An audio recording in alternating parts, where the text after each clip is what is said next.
يسألونك عن الأهلة قل هي مواقيت للناس والحج وليس البر بأن تأتوا البيوت من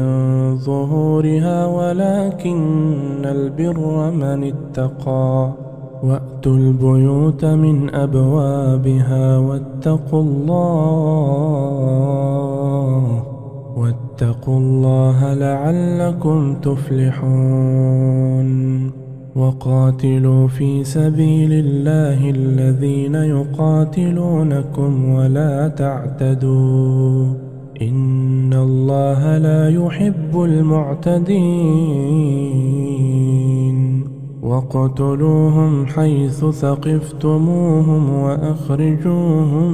من حيث أخرجوكم والفتنة أشد من القتل ولا تقاتلوهم عند المسجد الحرام حتى يقاتلوكم فيه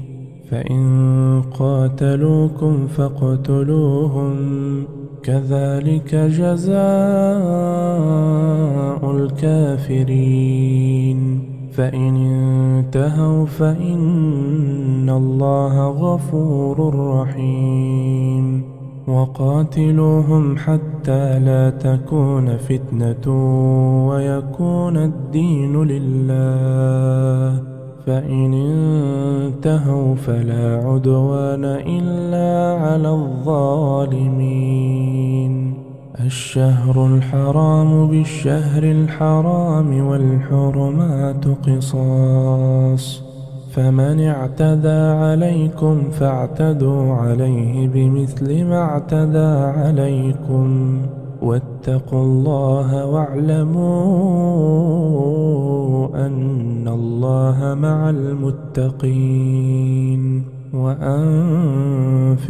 في سبيل الله ولا تلقوا بأيديكم إلى التهلكة وأحسنوا إن الله يحب المحسنين وأتموا الحج والعمرة لله فإن أحصرتم فما استيسر من الهدي ولا تحلقوا رؤوسكم حتى يبلغ الهدي محله فمن كان منكم مريضا أو به أذى من رأسه ففدية من صيام أو صدقة أو نسك فإذا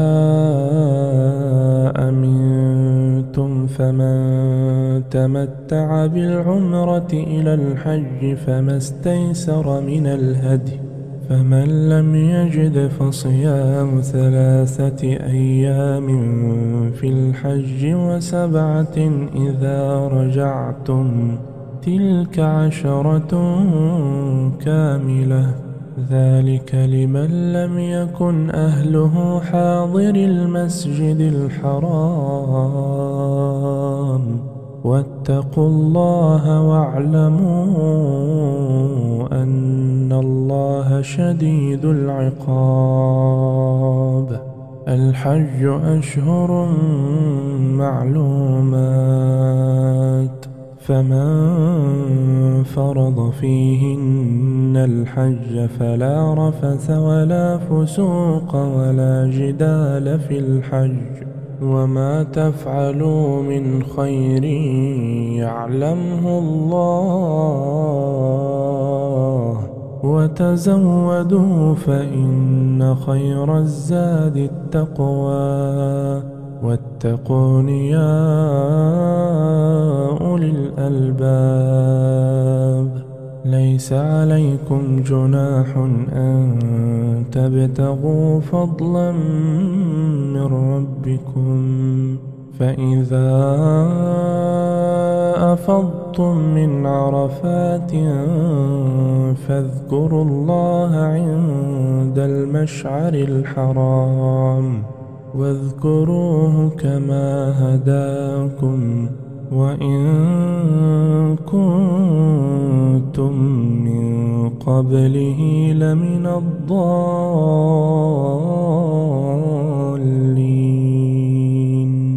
ثم أفيضوا من حيث أفاض الناس واستغفروا الله إن الله غفور رحيم فإذا قضيتم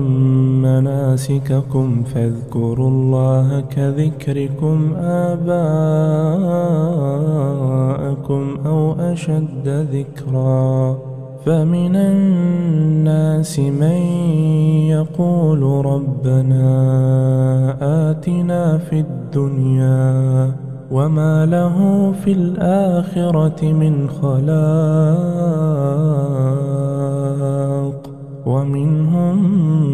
من يقول ربنا آتنا في